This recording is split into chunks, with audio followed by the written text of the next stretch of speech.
তাহলে মায়ের খাওয়া যেমন সুন্নত, মার দেওয়াও সুন্নত। মুসলমানেরা কি যুগে যুগে শুধু মার খাইছে নাকি মার দিছে? মার খাইছেও দিছেও।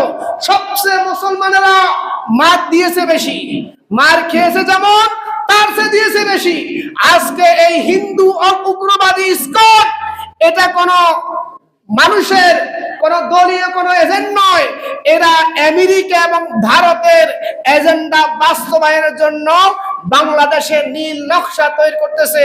এই ইসকনটা নিষিদ্ধ হোক আমাদের প্রাণের দাবি, ঠিক কিনা বলেন? ওই যে ফুটবলকে প্রশ্ন করা হলো এক বিজ্ঞানী, কি ব্যাপার, তুমি কি অপরাধ করেছ? ছোট বড় ধনী গরিব রিক্সাওয়ালা ঠেলা গাড়িওয়ালা ছোট 2 বছরের বাচ্চা সবাই শুধু ফুটবলকে লাথি মারে, ঠিক কিনা বলেন?